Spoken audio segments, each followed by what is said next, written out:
Pierre-Louis. J'ai ma valise, mon passeport et je suis prêt à embarquer dans le vaisseau de Black Angel. Oh! Un jeu où est-ce qu'on doit sauver l'humanité? Oui!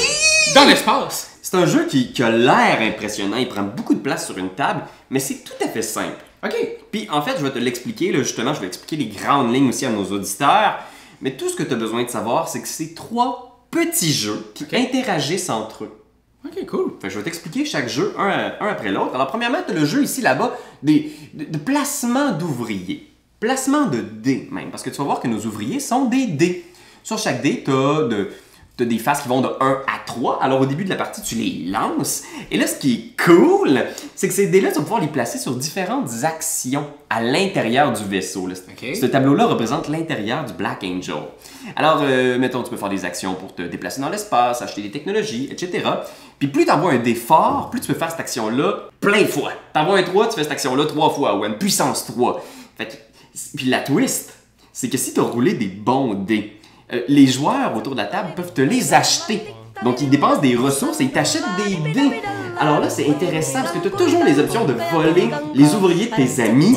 Et ça va rappeler un petit peu à certains la mécanique de 3, un jeu des mêmes créateurs. Est-ce que tu m'écoutes, Raph? Non, j'écoute. Tu m'écoutes? Oui. Parfait. Parce qu'on va passer au deuxième jeu. Le deuxième jeu, tu vas peut-être reconnaître un jeu qui ressemble à ça. Je sais pas, Solenia, genre? Exactement, c'est un jeu un petit peu à la Solenia. Donc, on a des bandelettes avec le Black Angel. Donc, ça c'est le cosmos. Ça représente l'extérieur du vaisseau. Okay. Ce qui va arriver, c'est que dans la main, tu as des cartes de différentes couleurs. Celles-là ici, les bleus, jaunes, verts, c'est des missions que tu veux accomplir dans l'espace. Alors, pour ça, tu as besoin d'envoyer des petits droïdes dans des vaisseaux. Et là, mettons que tu fais l'action de te déplacer dans l'espace, justement, là, avec un de tes dés verts. Et là, tu déplaces boum, boum, boum, ici. Tu construis une carte verte. Alors ça te donne des points de victoire. Bravo! Et là, en plus, ce qui est cool, c'est qu'à chaque fois qu'un joueur passe son tour, le Black Angel avance. Alors, toutes les cartes qui sont sur la dernière bandelette vont scorer ou avoir un petit effet spécial. Alors, tu peux programmer justement ces missions-là pour voir venir les points que tu vas faire et ça se combine de différentes façons. C'est super intéressant et là, tu dois faire attention parce que justement, c'est ça aussi qui va faire apparaître des ravageurs, des extraterrestres qui vont attaquer le vaisseau, mais ça, je vais te l'expliquer. Raph, est-ce que tu suis toujours? Oui, les ravageurs, tu vas nous expliquer ça plus tard. Exactement, donc les ravageurs, ils sont vraiment méchants. Alors, dernière petite affaire, le troisième jeu, c'est un plateau individuel qu'on a devant chacun d'entre nous. Ouais. Et ça représente le programme de ton intelligence artificielle. Les petites tuiles représentent justement des aspects de ton programme. Et là, ce qui arrive, c'est qu'une fois par tour, tu vas pouvoir sacrifier les cartes que tu as en main pour activer une de ces tuiles-là ou une de ces rangées-là. Il y a plein de possibilités de combos, mais bien sûr, c'est des cartes que tu sacrifies, des missions que tu ne pourras plus accomplir dans l'espace. Alors, par exemple, je peux mettre une carte bleue ici pour faire toutes les tuiles bleues dans cette rangée-là. Ça va me donner des bonus comme des ressources, des débris. Et tout ça encore, c'est vraiment important parce que les ressources, les débris, c'est ce qui va me permettre de modifier mes dés, d'acheter des dés. Tu vas aussi mettre de nouvelles technologies, donc tu vas pouvoir rajouter des tuiles qui ont divers effets. Tu vas mettre des technologies avancées. Fait que ça, c'est des objectifs de fin de partie pour avancer encore plus de points de victoire. Raph, est-ce que t'écoutes?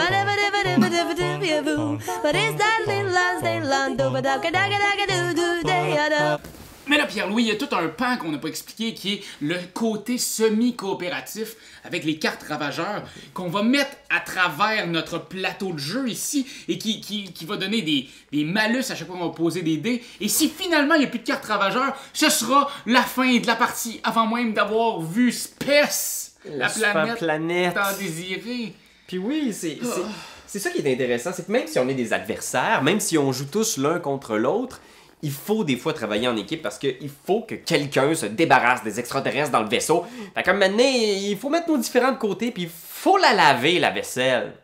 Fait que Black Angel, qui est quand même pas si lourd que ça, là. Non, quand même pas, mais... Tu vois, mettons, je vais te poser la question comme ça à froid, Raphaël. Ta première partie de Black Angel, quel a été ton ressenti intérieur? Un grand labyrinthe de maïs, où est-ce qu'il y a quelqu'un qui va me tuer en quelque part, puis je suis pogné dans le milieu, puis que je m'en sors aux 10-15 dernières minutes. Oh, wow! Non, mais dans le sens, c'est que vous me l'avez vendu comme étant quelque chose de super complexe, de super huge. Au début, tu absorbes les règles, tu absorbes le plus que tu peux, t'absorberas pas tout à ta première game, c'est sûr. Encore à la fin, je me posais une question qui était inscrite devant moi, puis tout le long, Marc-Antoine était juste... C'est écrit là, hein? Tu sais que c'est écrit là. Je sais que c'est écrit là. Sur ton petit plateau individuel. J'ai juste trop d'affaires en tête à penser. Mais c'est qu'il y a beaucoup d'iconographie dans Black Angel. De un, c'est ça qui fait que les premières parties sont plutôt costaudes. Hein? Ouais. C'est pas évident, justement, si vous arrivez autour d'une table où les gens jouent à Black Angel et que vous êtes le seul joueur à pas y avoir joué, vous risquez d'en arracher. Ouais. C'est le genre de jeu qu'on apprivoise doucement après 2, 3, voire même 4, 5 parties. Puis c'est rare que je dis ça, parce que souvent, à la deuxième partie, oui, ok, la première, t'as manqué des affaires, mais la deuxième, tu assimiles les règles. Ouais, t'es fier de pas en avoir perdu. Exact. Mais là, peu importe, mais après la troisième game, c'est sûr que t'oublies des affaires. Parce que, clarifions-le, là, c'est vraiment pas un jeu qui est si compliqué que ça. C'est un euro poids moyen, tu sais, avec des règles simples, mais je pense que ce qui donne l'impression d'être un jeu si complexe et difficile à maîtriser, c'est qu'il y a beaucoup de petites règles, appendices, dont tu dois te souvenir à quelque part dans ta tête. Mais c'est parce que j'ai l'impression que ça vient de deux gros jeux qu'on connaît bien. Des jeux comme 3, Solenia, c'est les mêmes créateurs, ça c'est bien fait, mais j'ai l'impression que ça a été patché. Tu sais qu'il y a comme quelque chose que... Il y a tellement de petites affaires un peu partout, mais il n'y a pas une unité qui m'amène plus loin. Il n'y a pas quelque chose que je fais comme « Ah, c'est là que je m'en vais, c'est ça le jeu. » Je vais vous donner des exemples concrets. Par exemple, il y a plein de petites règles, justement, que le jeu compte sur toi pour que tu t'en souviennes. C'est-à-dire, la plupart du temps, mettons, tu achètes des technologies dans un jeu ou tu achètes des cartes. La plupart du temps, il va y avoir une règle tout à fait simple et intuitive. Des fois, on se pose même plus la question. C'est s'il y a une carte qui vient d'être achetée, alors flippe-en une, automatiquement. Mais là, ici, c'est pas ça. Les technologies, elles réapparaissent. Le marché se réapprovisionne uniquement quand on réussit des cartes mission. À ce moment-là, on regarde en haut à gauche et ça nous dit quelle tuile technologie on doit rajouter. Même chose pour les ravageurs, ils n'arrivent pas instantanément à la fin de chaque tour. Ils sont positionnés près des cartes, des défis. C'est quand tu réussis des cartes mission, tu sais. Si tu joues le jeudi entre 15h et 17h, c'est le tour inverse. En tout cas, des petites règles de même. Exact, tu sais, puis ça, c'est des trucs que tu oublies systématiquement parce que le jeu est tellement dense. Ton regard alterne entre ces trois plateaux-là sans arrêt. Donc, très facilement, tu vas oublier de mettre les nouvelles technologies. Tu vas oublier de payer les conséquences pour aller sur une carte où il y a un ravageur. Tu vas oublier de rajouter les ravageurs et là... Ce qui arrive, c'est que ça a des conséquences sur la partie au complet. Tu sais même pas où tu prends tes robots. Tu sais, dans le sens, moi, je me suis posé la question 3 fois. J'ai prends-tu ici, ou j'ai prends là, ou j'ai prends là. Tu sais, il y a aussi cette... Tu sais, des trucs de base comme ça qui fait que ton pion, tu sais plus où le prendre. C'est là, un moment donné, c'est que tu fais comme... Il y a peut-être eu trop d'affaires. On a peut-être voulu en mettre trop dans ce jeu-là. Peut-être. Parce que, pour moi, Solenia puis 3, c'est deux bons jeux que je rejouerais... Anytime, on y retourne et go. Black Angel, pas à cause qu'il est plus gros, à cause que j'ai comme l'impression qu'il y a plus de petites affaires de même qui font en sorte que mon cerveau se perd dedans. C'est que tu penses, il y a toujours une partie de ton cerveau qui va être occupée à micro-gestion de ces petites affaires-là. Donc le jeu le roule pas automatiquement dans une règle intuitive. Il y a beaucoup de petits trucs que tu vas oublier forcément, même à la 5e partie, des fois, là, c'est comme... Oh man, on a tout... J'ai oublié de faire ça, excusez-moi, ça change tout, là. Tu viens d'acheter cette technologie-là, mais elle est plus accessible. Et c'est dommage parce que j'ai l'impression que ton esprit est pas 100% disponible au plaisir de profiter des combos qu'offre le jeu. Parce que Dieu sait qu'il en offre, là. Tu peux vraiment optimiser. Puis quand t'as un bon vibe de comment il joue, là, c'est un délice, c'est vraiment le fun. C'est le genre de jeu qu'il faudrait que tu commences avec une gang, puis que tu restes avec cette gang-là toutes les fois que tu y joues. Parce que de ramener toujours quelqu'un, c'est un peu comme expliquer Root à 4 nouvelles personnes toutes les fois que tu veux y rejouer. C'est pour moi, ça, c'est la description d'un immense cauchemar. Tandis que ici, si tu prends la même gang et qu'ensemble, on fait « Ah, faut pas oublier... Non, j'ai pas oublié les ravageurs, j'ai pas oublié ça parce que je suis là aussi, parce qu'on joue plusieurs fois, je sais que Pierre-Louis t'oublie ce genre d'affaires-là. » Et ensemble, on va créer quelque chose de très le fun. On va y retourner, on va y jouer une fois par semaine, une fois par mois, puis... On l'oubliera pas, puis on va avoir toutes ces règles-là fraîches en tête. Comment je le recommanderais à Internet? Je pense que Black Angel, c'est un super bon jeu, mais attends-toi pas à avoir du fun quand tu ouvres la boîte à ta première partie. C'est-à-dire, il y a vraiment...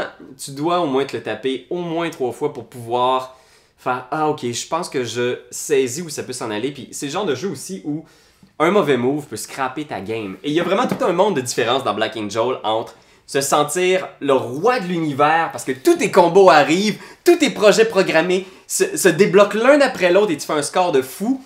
Et un moment où tout le monde prend tes dés, parce que ça aussi c'est difficile. Hein? Ouais, ça c'est Les tough. dés que tu roules, si tu as le malheur de rouler des bons dés, tu vas te les faire arracher par tes amis.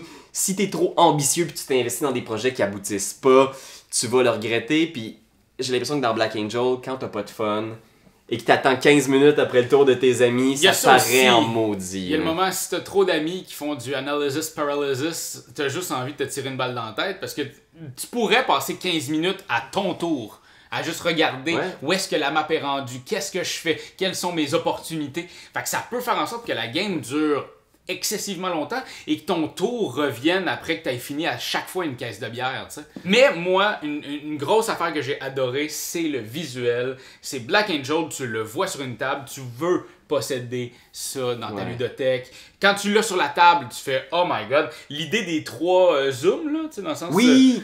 T'as c'est-à-dire le cosmos avec l'entièreté de l'espace avec le Black Angel, t'as l'intérieur du Black Angel avec tous tes petits droïdes et t'as l'intérieur du EI. Là. Exactement, ton programme intérieur, c'est très beau. C'est bien pensé, c'est beau, le design est incroyable. Moi, les petits vaisseaux. Moi, j'oserais terminer avec ça de ma part. Là. Moi, c'est un jeu qui a pris son temps, mais à chaque partie, j'ai eu plus de plaisir.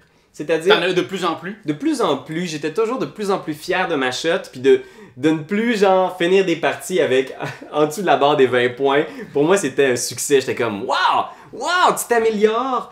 C'est le genre de jeu, justement, que si t'as envie de t'investir dans un jeu que tu vas ouvrir vraiment plusieurs fois dans ton année, je le recommande. Il y a vraiment beaucoup de matière à réflexion. Si vous aimez les euros de ce genre-là, assez abstrait aussi parce que le thème est méga mince, il n'a pas résonné énormément avec moi. Fait que le thème a peut-être pas résonné assez. L'histoire non plus. On déshumanise! C'est-à-dire, dans 3, c'était des marchands qui rivalisent pour être au top de la pyramide. C'était tout logique de voler les dés des autres. Ici, les intelligences artificielles qui s'arrachent des dés... C'était très abstrait pour moi, là. Ça n'a pas connecté, mais j'ai vraiment eu beaucoup de plaisir avec les mécaniques. Je trouve que c'est un jeu qui est malin, qui a tellement de potentiel de combo que tu veux redécouvrir, mais calaille, je pense que j'ai pas le temps de me taper.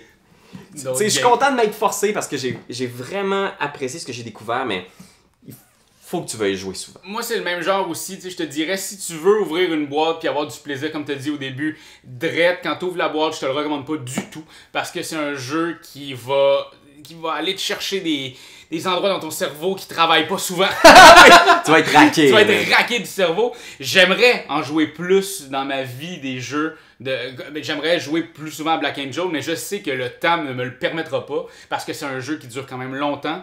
Je pense... Moi, je le recommande pour si tu as envie, avec une gang, là, de faire, comme je disais, là, une gang de 4 personnes, puis on va ensemble bâtir de quoi, je te le recommande à toi. Mais somme toute, je te dirais, il y a, tu sais, aller voir Solenia, aller voir 3. J'ai l'impression que l'expérience de jeu est plus condensée et plus intéressante dès le début. Fait que voilà, c'était ce qu'on a pensé de Black Angel.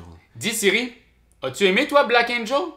Quand t'aimes quelque chose, tu donnes des bisous dessus, mais comme c'est un ordinateur, tu donneras pas de bisous, tu vas plutôt commenter et tu vas partager. Oui, partager, c'est la leçon de Jésus.